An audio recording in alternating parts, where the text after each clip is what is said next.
Ha'geula talich tivi, that the redemption is a natural process.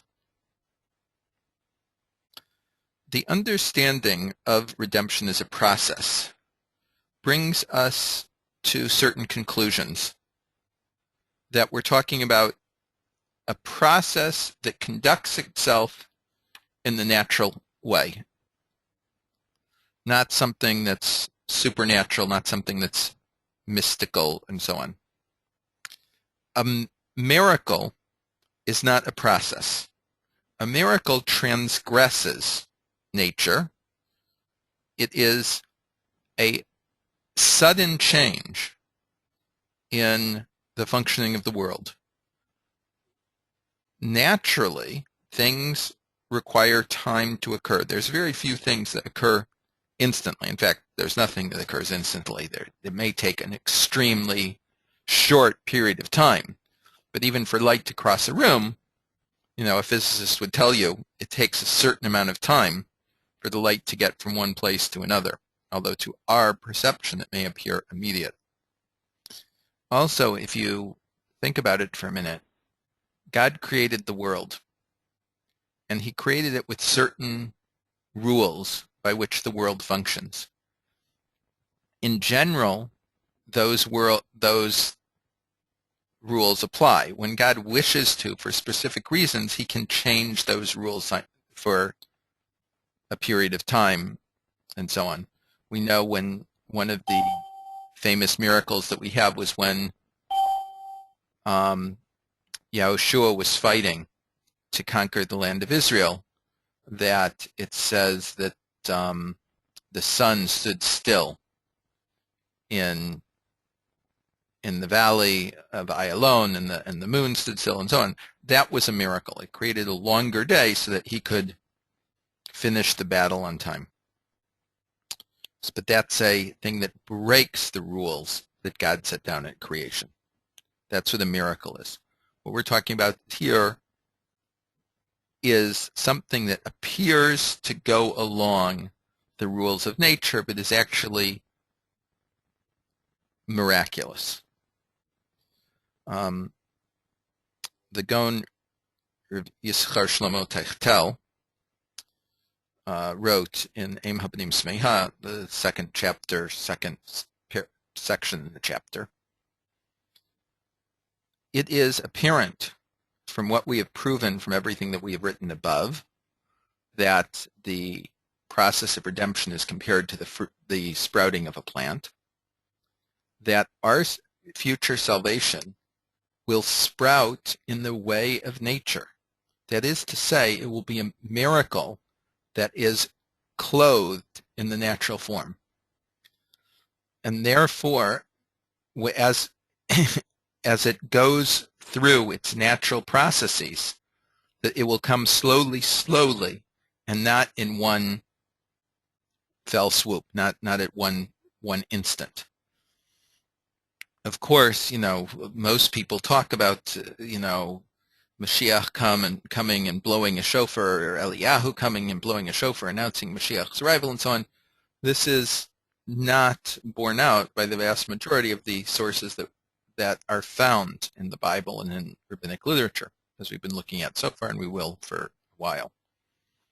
That is to say, that the redemption is a process that goes forward in a natural way, that takes time, and it advances slowly. And in fact, when we look back at the first piece that we looked at with Rabbi Chia, he used this paradigm, the salvation of Purim, that it was clearly an independent miracle that was enclosed in nature. Everything that occurred in Megillat Esther can be explained in a natural way.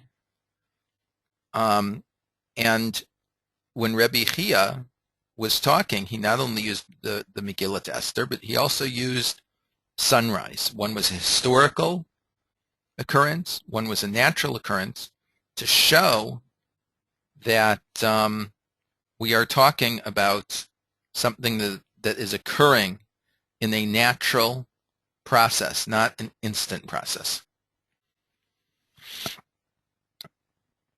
All right. It's the end of that section. Continuing with the next section, Choshech va'or mishamshim be'eruvia, that darkness and light are commingled, are both are being used simultaneously. Light is obviously a parable for salvation, and darkness is obviously a parable for enslavement, exile, suffering. Until now, we have learned that the redemption is a process that conducts itself in the natural way. One stage after another, one step after another.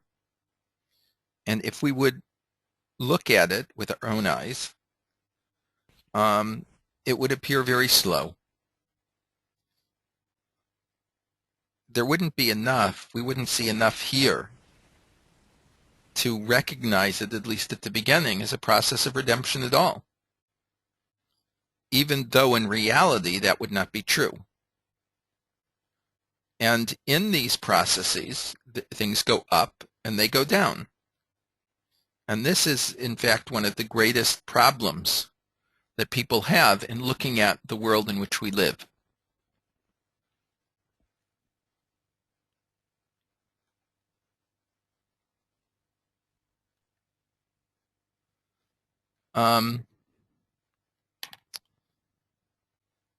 It causes people to ask the question, if we are in the process of redemption, or is this, a false hope? What's going on if we have things that seem to be functioning or going in the exact opposite direction? So Rabbi Chia came to teach us that the process of redemption is like dawn in certain ways. It's a process that starts in darkness, and only when the light comes to its full is the darkness expelled in its entirety. And as long as the light has not come into its full force, there is still some darkness in the world with us. This idea is discussed many different places in the various prophets. The first source in the second set of sources I sent you today, Zechariah Yudalet, 14th chapter, verses 6 and 7. Vaya biyomahu lo ye'or yikrot ukefa'on. On that day, there will not be clear light, let us say. V'haya yom echad hu yivada la Hashem, lo yom v'lo laila. There will be a day that is known to God, that is not day and is not light. V'haya la'et erev ye'or. And it will be at the time of evening that there will be light. Now, this is a very strange day. What kind of day is it that is not day and not light? And what does it mean that in the evening there will be light? Isn't it normally that in the evening is when the light ends and we go into nighttime? So Rashi is concerned with this problem, and he comments there, lo yom v'lo laila, not day and not light. Lo or no ga. What's Rashi's question again? How can there be a day that is not day and not night? All right. All right. Thanks. So in source 2, Rashi says, lo yom v'lo laila, not day and not night. Lo or no ga ka'or shel olam haba, not the clear light like the world to come. V'lo eit tzara k'tzarot shibud galiot, and not the time of suffering like the pains of the exile. Lo yom ela tekufa. It is not a day that we're talking about. It is a period of time. So this period of time that Zechariah is talking about is the time between the beginning of the end of the exile, the end at the period after the end of the exile is ending. That period is ending, but the period of redemption hasn't begun. There is this interim period that's there. Rashi explains that this day is not 24 hours, right? This lo yom velo laila, right? V'haya leit erev ye'or. It's not day and not night, and it's the end of that day. There will be light. Is not a 24-hour day. It's a period. It's a historic period. And as I said, it's not the period of exile, which is Lila, at night. It's not the period of redemption that is day, right? So when is this? And Rashi says, Shemikodem yemei Mashiachenu yiyu. This is a period of time that will be before the Messianic time. So therefore, we can understand how the verse ends. V'haya leit erev, and it will be at the end of that day. Ye'or will be the light of the final redemption. The Radak in source 3 gives a very similar understanding of this. Lo yom velo laila, not day and not night. Lo ye kulo yom, velo ye kulo laila. It will not all be day or all night. Kolomar, lo ye kola tzara, velo ye kola ravacha. It will not be all a time of suffering or all a time of relaxation, of freedom. Sodomirat betkufa beinaim zu, to hakodemes legeula hashlema, hoshech va'or mishamshim be'ervuvlia.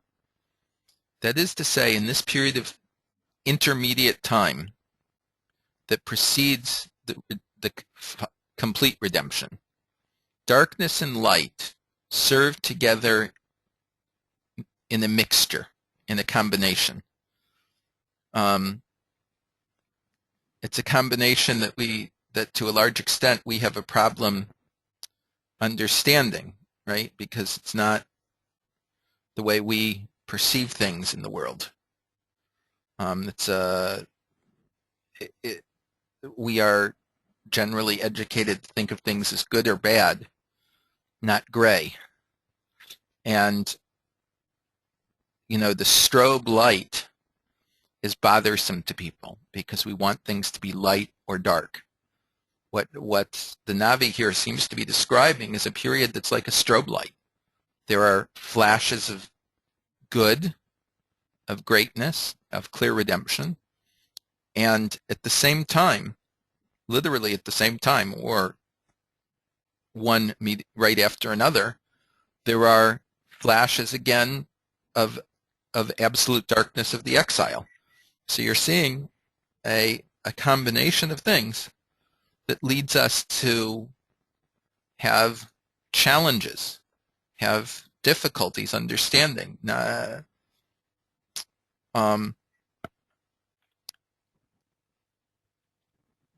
Where, as you look out, you have the challenge, what kind of time period is this? Where, when, and where are we living? And it's very easy to misunderstand it because do you focus at the glass being half full or half empty? And in fact, what Rashi and the Radak are saying is that you have to be aware of both, that the glass is simultaneously half full and half empty. It's only that way that you can understand what's in fact going on here. The next section that we're going on to, Kima Kima, little by little, which is of course the Rabbi Chia's statement from the very beginning, that the redemption occurs slowly, slowly. It doesn't instantly go from the darkest point of night to the lightest point of the day. The Vilna Gaon 250, 300 years ago, wrote a very interesting paper called Kol HaTor, The Voice of the Dove, which is about the process of redemption, process exile, being exiled, and living through exile. The sufferings in exile, the fact that things decay. He feeds a lot off what Yecheskel says, that exile is a national grave, and redemption is a national resurrection of the dead. This Sefer was written long before anyone dreamed of the Zionist movement. The Torah, the dove, of course, occurs in the Song of Songs as the harbinger of spring, or, Pesach time redemption. It was also taken, the name Kol HaTor, clearly from the Vilna Gaon's book, as the first newspaper of the Mizrahi movement in Israel in the 20s and 30s, was also called Kol HaTor. Anyway, so the Vilna Gaon writes there, chapter 1, section 15. L'dat mirosh, one has to know from the beginning, ki atchalta de geula ba kima kima, that the beginning of the redemption comes little by little, me'at me'at, slowly, slowly, I suppose would be the repetition. I mean, Kima Kima is Aramaic and Me'at Me'at is Hebrew. They mean the exact same thing. Al pi Chazal, according to our rabbis, Kachi Geulatan Shel Yisrael, Kima Kima ba'a ke'elat hashachar. It comes little by little, like the morning star, the first rays of dawn. Ki yashiv b'choshech Hashem orli, because when I am in the darkness, God will be my light. So verse in Micha 7:8.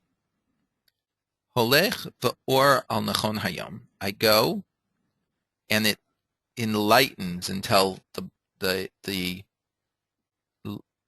day is established. Lechen kol pu'ula shel atchalta yesh lahatchil afilu me'at. Therefore, every process of redemption, we start even with a little bit, meaning the challenge that people often say from certain political elements is that if this is redemption, it has to have happened already, meaning it has to happen immediately. It's not something slow. The Vilna Gaon wrote almost 300 years ago that we're talking about a slow process. It begins with a little tiny bit. Not more than that. Rav Kalisher, in his book Tereshat Zion, develops this idea as well. He was clearly aware of what the Gaon wrote. Gulat Yisrael asher anachnu chokim la, the redemption of Israel that we are waiting for. Al yachshov hachoshev ki pitom yirad Hashem yitbarach Shemo Mishamayim Eretz, Lemor La'amot Ze'u. Do not think, no thinking person should think, is probably a better translation, that suddenly God will descend from the heavens to the earth and tell his people, leave the exile and go to Israel.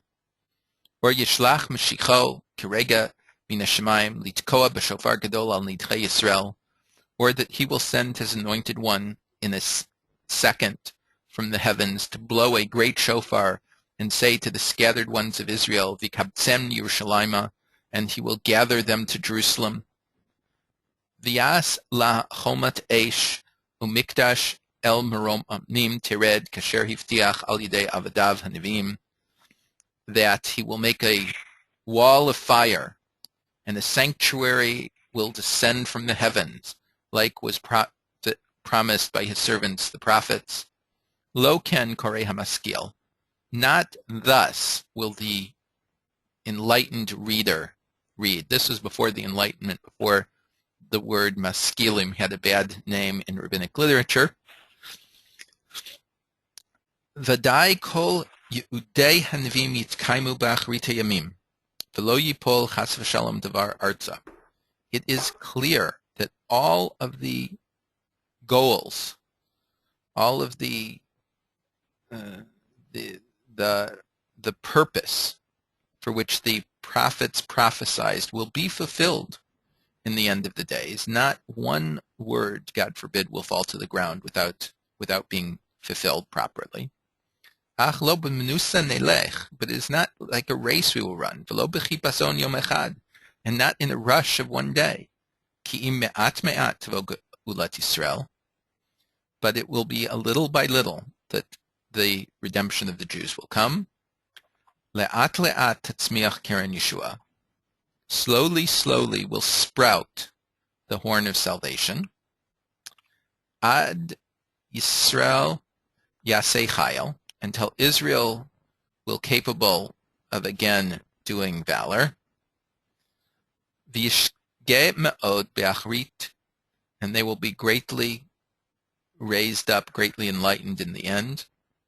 B'kiyum kol ha'yehudim v'havtachot, when all of the spiritual goals and prophets have been fulfilled, shel hanavim hakadoshim, of the holy prophets. Like I will clarify from the writings and the words of our rabbis. This book was published in the 1840s, long before any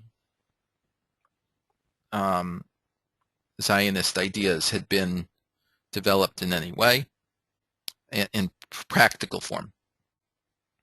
It was only, he was one of the first, him and Rav Alkalai were the first to actually talk about the idea that it's a process and not something instant. I mean, no one else had been working that much on these problems. All right. Similarly, the Malbim wrote in a response that he gave to Rav Kalisher concerning the idea of returning to the land of Israel in our days. The Malbim was a very interesting person. He served many places, as we learned, but he was well known, and Rav Kalisher turned to him as an expert in Tanakh to see whether his ideas, other people saw them in the Bible as well. Be'ikar hadavar, devarav amitim v'kenim.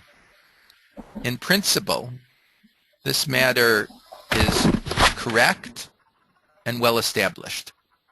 V'yesh li kama rayot mipshutei haktuvim, and I have many proofs from the simple meaning of the text, kifi pirushi, like I have explained, ki ha'geula tatzmiach le'at le'at, the redemption will come little by little, k'shachar nachon motza'o, like the dawn, it will eventually be found. That's in Hosea chapter 6, verse 3. Olech or ad nachon hayom, the day will go until it is fully established. That's in Mishlei that we had previously. V'yeshuv Eretz Yisrael kodem bias Mashiach, and the settlement. Rabbi, what? Hello? somebody joined. Yes, somebody joined the group and did not use the mute button, and a lot of ambient sound is being All right. conveyed over the line. Ooh, that's me. All right. If you can mute. Taking care of it. All right. Thank you. Let's see.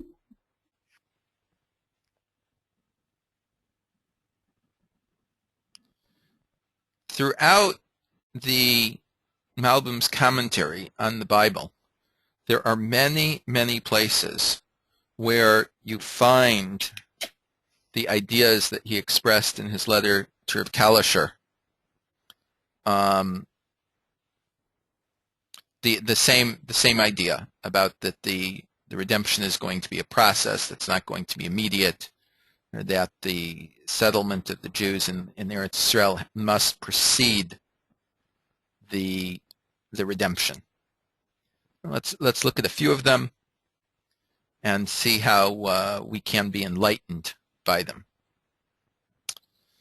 On the Malbim writing on Micha chapter 4 verse 8, Ve'ata migdal eder afar bat Zion edyacha te'atei uva hamemshala harishona mamlechet levat Yerushalayim. And now a tower of the flock. Migdal Eder is actually a place in the Gush now. It has a very large midrasha for girls, a girls' seminary. It's also a street on Al Shvut. Street many places.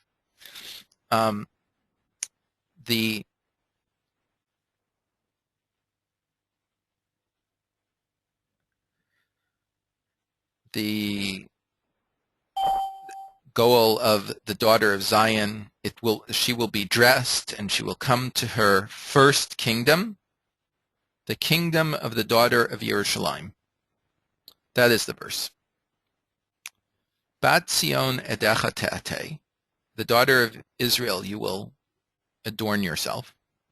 She'agluyot yatchilu litkabetz, that is, the exiles will begin to be gathered. The Galut Yehuda uVenyamin, and the exiles of Yehuda and Benjamin, Shem Bat Zion, which is the daughter of Zion, Shegalu Mitzion B'Chorban Bayit Sheni, these are the people that were exiled from Zion with the destruction of the second temple. Yitkabtzu elecha, they will be gathered to you. Ve'acher kach, and only after that, Uvata hamemshala harishona, will come the first kingdom. Tavo memshala katana, there will be a little bit of independence. Shiu lehem ketzat memshala, the Haganah, they will have some independence and self-protection. Kmo she'ayu liYisrael b'yamim hayurushonim lifnei maloch melech livnei Yisrael, just like the Jewish people had before there was a king in Israel. Shaya lehem shoftim manhigimotam, that there were judges that led them. Ve'acher kach tavo mamlechet levat Yerushalayim, after that there will be a kingdom for the daughter of Jerusalem. Yu lehem malchut kavua, they will have a set government. Shu malchut Beit David, and then there will be the kingdom of the house of David. She'acher kach yimloch hamelech hamashiach b'mamlacha kavua, and then there will be truly a kingdom of the Messianic king. It's interesting if you look at this, if you read carefully what the Malbim wrote here. There's a very interesting point to be made. First is the beginning of the ingathering of the exiles. Then there's a small kingdom that's not really a government. It's like the days of the judges, where there's a problem here, there's a problem there. It's solved. There is regional self-defense, let us call it, and after that there is one kingdom, and then there is the kingdom of Mashiach. So, if you look at the beginning of the ingathering of exiles starting in 1882 with the founding of Petach Tikva, and growing until the end of the First World War, you had, starting just before the First World War, but it was really very ineffective, a group called Hashomer, where Jews began to guard their own fields and so on, but it wasn't very large or effective and so on. But that was organized at the end of the First World War into the Haganah, which actually began local defense in a serious way. And to a large extent, one of the problems that occurred that was a common problem in the period of the Israel's War of Independence is that the local commanders of the Haganah, which were considered brigade commanders, were kingdoms unto themselves, just like each shofet was a kingdom unto himself. And when they were ordered in the War of Independence to send troops to here or there, they would often do things like, since they never had enough arms for everyone, send them without weapons, and so the local commander there would get a bunch of soldiers without weapons, and so on and so forth. But this is really understandable as something that was like the period of the Shoftim that the Malbim is talking about here. And after that, you get a Mamlechas Labat Yerushalayim. You get this kingdom that's the true independence, but a precursor to the messianic king. And that seems, my reading of it would be that is what we are looking at right now. So if the prophets prophesied something that is a slow process, and the rabbis understood this as something that had to be a slow process, why is that true? Why couldn't it be, something that happened quickly? Why couldn't it be something that happened in,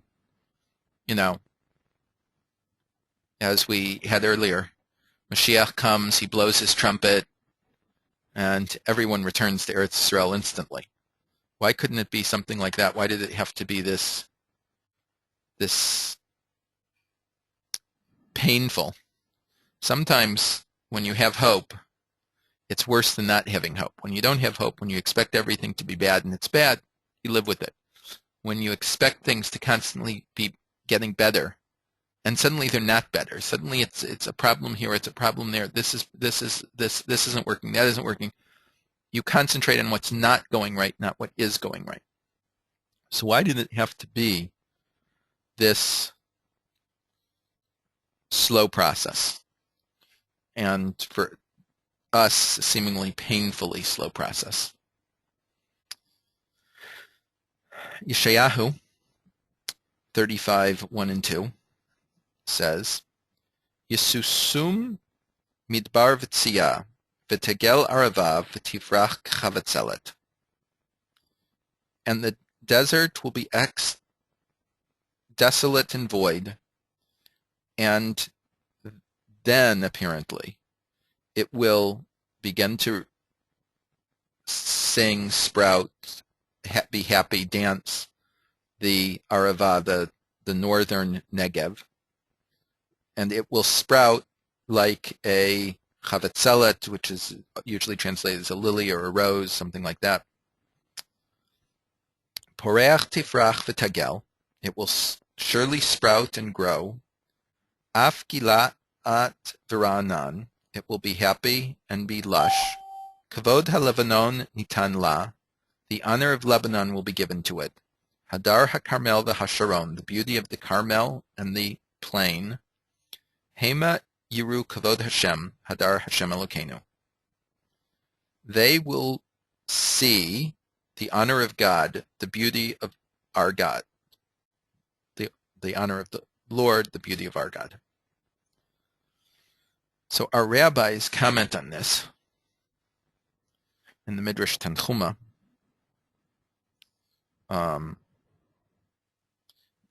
People should know there are several Midrashay Tanchuma. This is the Buber Midrash Tanchuma that this one comes from. And in Devarim, chapter 1, verse 2, he comments on the pasuk from Yeshayahu. It is a common thing that is found in the Midrashim that they start with the verse that's far away from the verse that I want to comment on, and they slowly bring the discussion back to where I started.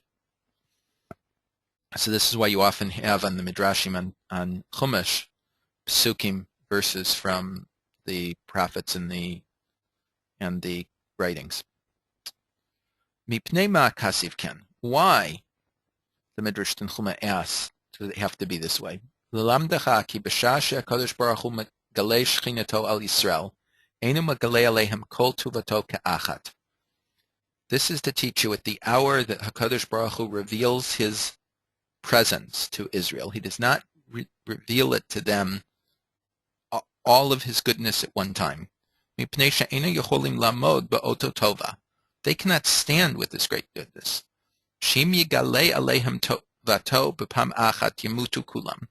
because if he would reveal all of his goodness at one point, they would all die. Tzeyu l'mad mi Yosef. Go learn from Joseph. B'shah shenitvada le'achav achar kama shanim, amar lehem Yosef, ani Yosef achichem. When Yosef revealed himself, made himself known to his brothers after many years, Yosef said to them, I am Yosef, your brother. V'lo yochlu echav la'anot oto, ki nivhalu mipanav. And his brothers could not respond to him. They couldn't answer him because they were confused before him. HaKadosh Baruch Hu al achat kama v'kama. The Holy One, blessed be He, all the more so. Meaning, Yosef's brothers hadn't seen him in a long time. They didn't expect to see him alive. They had given up hope of him, and so on. And when he said to them, I am Yosef, your brother, he didn't say, I'm Yosef, the king of Egypt, who's going to take his revenge on you. He said, I'm Yosef, your brother, stressing the fact that he's still their brother. Families fight, but they don't kill each other. Well, at least they shouldn't kill each other. Certainly someone known as Yosef Atzadik wouldn't kill someone. His brothers were so confused by this revelation of something that they could not imagine, wasn't within their mindset to accept. They were incapable of responding to him. So too, after a long exile of 2,000 years,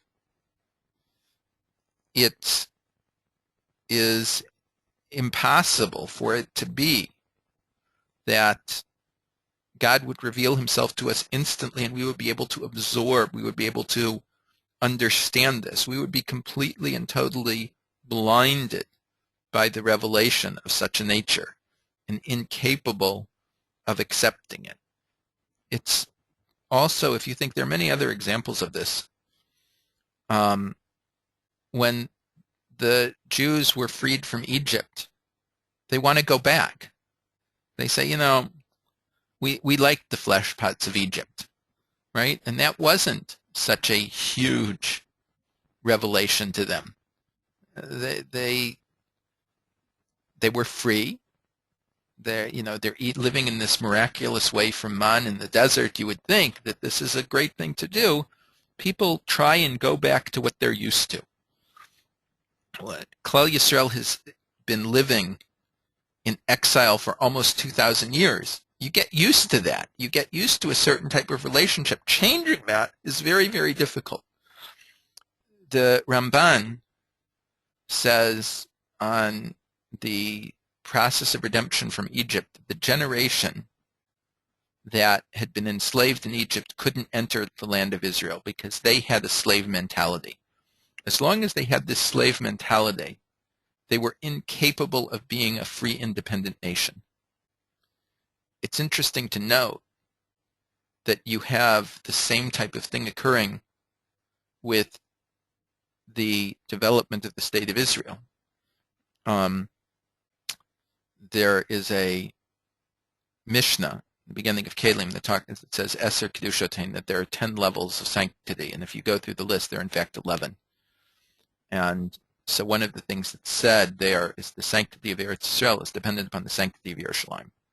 For the land of Israel to be holy, so too Jerusalem must be holy. If Jerusalem can't be holy, then there is not proper sanctity of the land of Israel. And when Israel gained its independence in 1948, it did not contain Yerushalayim. The new city is not the city of Yerushalayim. And so it took a period of 19 years until Jerusalem was returned to the state of Israel, at which point you can say at that point that the proper sanctity of the land was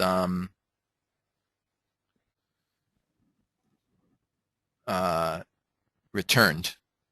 Until that point, there was a limitation on the sanctity of the land of Israel in certain ways. And it's interesting, the average age of the soldiers that fought was 21, which is so young that many of them were born in the state, and those that weren't certainly didn't remember before there was a state. they were a generation that hadn't grown up in this period of exile.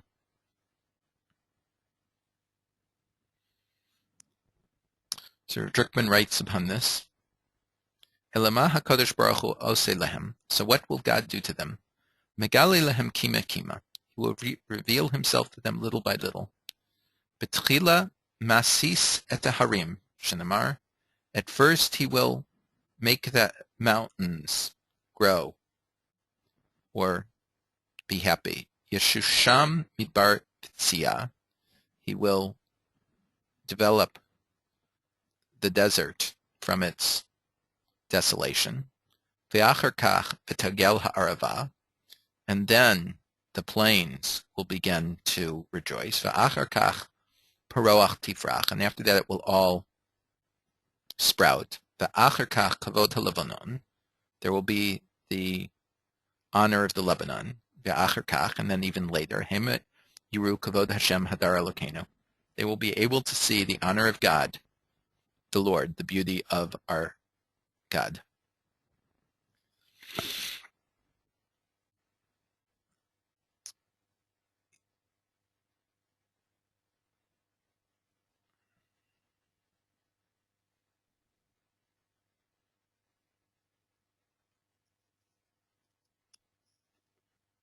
So we see that the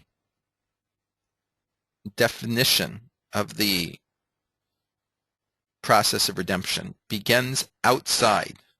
It's not internal things into us. It's not spiritual things. It's a physical development of the land. Things are growing. Things are developing. Things are coming out.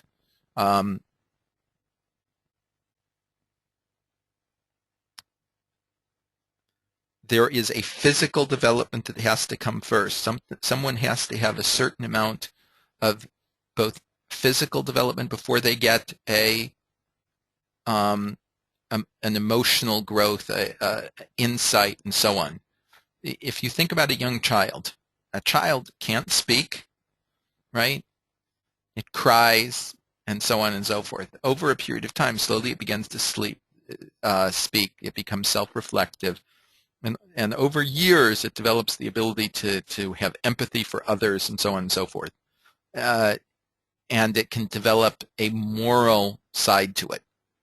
This is something that also has to happen in the national growth. The nation first has to put down its physical roots. It has to plant trees. It has to clear fields. It has to bring water, drain swamps. All of these things have to be there in place before you can have a spiritual growth. And the Navi says in Yecheskel, Ve'ata Harei Yisrael, and now the mountains of Israel, An Pechem Titnu Ufrichem Tisula Mi Yisrael Ki Kervu Levo. And let me start the verse over. And you, the mountains of Israel, your limbs should give, and should raise up your fruit for my people Israel, because soon they will come. So you see that there's a physical development before Israel can return to the land, before they can see what's going on. And in the Navi Yeshayahu, V'haya b'yomahu, it was in that day, Hinei Elokeinu zeh, behold, this is our God, Kivinu lo v'yoshienu. We hoped for him, and he will save us. Zeh Hashem Kivinu lo. This is the God that we desired, that we hoped for. Nagila v'nismecha b'shuaso. We will be happy and rejoice in his salvation. So we see from here that the reason why redemption is a process that comes slowly, is that naturally it has to occur that way, so that we can build up the emotional and the spiritual potential to view God in a more intense way, that we can perceive God more closely. There is a pasuk in Shir HaShirim that Song of Songs 6:10. Mizo tanishkafav kamo shachar. Who is this that is looking out like the dawn? Yafa levana, as beautiful as the moon. Barak hachama, as clear as the sun. Ayumak nigdalot, as awesome as a tower. The Zohar looks at this verse. Mizo hanishkafa. Who is it that looks out? Elu hem Yisrael. This is Israel. Bizman she'HaKadosh Baruch Hu yekayim otam v'yotziam min ha'galut. At the time that God raises them up and takes them out of exile, az yiftach lehem petach or dak midak v'katan me'od. Then God will open for them the finest doorway, as small as can be. Ve'achar kach liftach lehem petach acher me'at gadol mimenu. And then he will open them a opening that is slightly larger. Ad she'HaKadosh Baruch Hu yiftach lehem et esharim ha'elyonim. Until eventually God will open up for them the uppermost gates. Haptuchim la'arba ruchot olam. They're opened to all four directions of the world. Meaning that there's no more, if you think about a building, right, you open up a very small doorway someplace and you make it larger and larger. Eventually you have no building. You can just look around completely as the door gets larger and larger. The building, so to speak, is limiting our ability to see and perceive HaKadosh Baruch Hu. And as the building is slowly removed, an opening is made that's larger and larger until eventually there will be unlimited ability to perceive. Dome la'adam hanatun b'choshech. This is similar to a man that is placed in darkness. V'tamid b'choshech haya mishkano. He was always living in darkness. Shebe'et sherotzim laha'ir lo. When they want to make it light for him. Tzrichim liftoach lo tchila or katan. At first, they have to open up a tiny bit of light, like a hole punctured by a needle. And after that, when he becomes accustomed to the first light, you can open up another light that's a little bit larger. And so too each time a little bit more. Until he can see light properly. There are certain types of eye things that are done where they need to darken the light and get you used to darkness, and then you can only very slowly get into the light again, and so on. There are many things like this. There are interrogation techniques where they suddenly flash light at people where a person can't stand it when they've been in the dark, and so on. But a person can't go from very great darkness into very great light suddenly and see properly. V'kol sho'alim aleihim, and everyone will ask about Israel at that time. Mi zot hanishkafa kamo shachar. Who is this that looks out like the dawn? Shachar? Hu shacharit haboker. This is the earliest point of dawn. Dahainu ha'chasha hamitchazeket shemiterem or haboker. That is the darkness, shachor, the blackness that grabs them before the first light of dawn. V'zehu or hadakdak, and this is the very, very thin light. V'achar kach yafei kelevana, and after it will be as beautiful as the moon. Kelevana or ameruba yoter mishachar. The moonlight is greater than the starlight or the first rays of the sun. V'achar kach barak achama, and then it will be bright as sun. Asher ora chazak mu'ir yoter milavana. It is much stronger than the light of the moon. Ve'achar kach ayumak nigdalot. It will be as great as a tower. Shepirusha chazak ka'or chazak keroy. It is as strong as the light can get. This is the you become strong, resistant, and able to stand on your own. Bo re'eh. Come and see. Ba'od shechoshech hayom ve'or mechusei, when there is darkness and the light is covered. Ve'aboker ba laha'ir, and the morning comes to light things up. Ya'ir mitchila me'at me'at. At first it gives only a little bit of light. Ad mitrabei ha'or kiroi, until the light becomes more strong. Kach kasher HaKadosh Baruch Hu yitorer la'ir l'knesset Yisrael. Thus it will be when God wants to enlighten the Jewish people.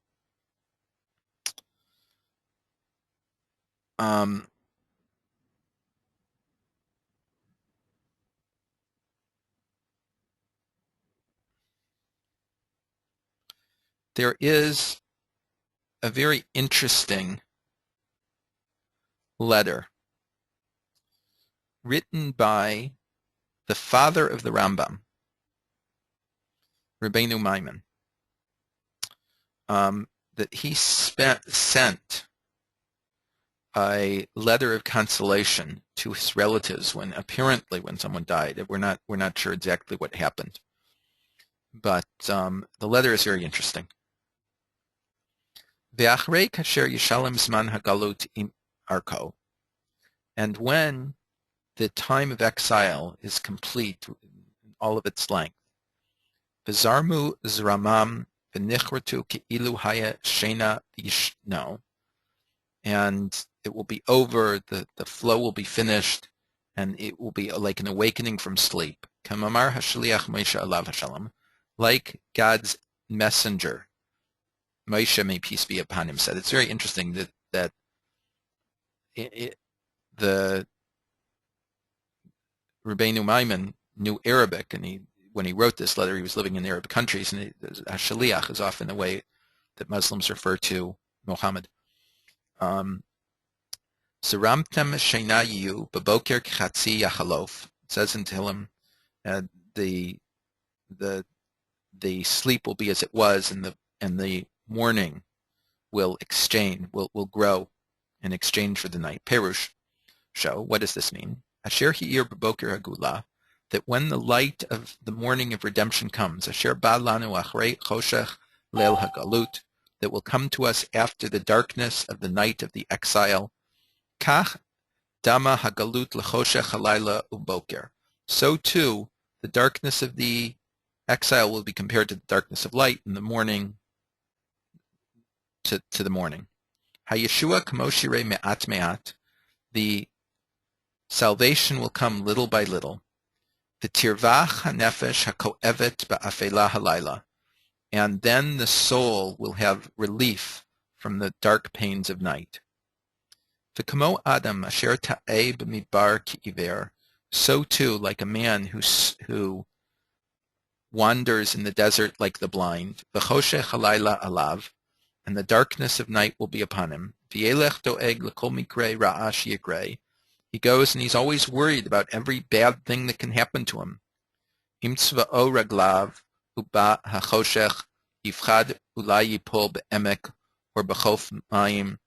Maybe my feet will trip and I'll fall into a pit, or I'll fall into the water. Who knows what? V'lo yada makom sheyipol. He doesn't know what he's going to fall over into. V'imi in that cell, if he will be saved from there. B'halicha lo ye b'tuach michiyot ra'ot. He's not sure whether wild animals will come to her. Asher yishagu alav, that will roar at him, or listim asher yarbu b'derech, or armed robbers that will ambush him in the road. Ve'chichav nafshov yidag libo v'chalila ya'aroch. And he will be constantly in pain and suffering and worried throughout the dark night. Ad asher ya'ir hashachar, until the dawn will lighten up. V'yitgalei ha'or, and the light will be revealed. Vaz yiftach nafsho me'at me'at, and then his soul will slowly become sure of himself. Ad asher yimalei ha'or v'yitgalei hashemesh v'ya'ir kol ha'olam, until the light will be revealed and the sun will light things up for the whole world. Yevatel halachatz, the pressure upon him will be void. The enav yivakru v'yirei, and his eyes will be visited, meaning he will regain his sight. Tieh halichato v'heichan yelech. He will be able to see where he's going and where he wants to go. So you see very sources coming from very, very different ways interpreting the Psukim almost identically. The Rambam's father was a philosopher like the Rambam himself, who rejected the entire mystical tradition in Judaism. And on the other side, you have in the Zohar almost identical perceptions of the process of redemption and so on. We'll leave it here and pick it up at this point next week.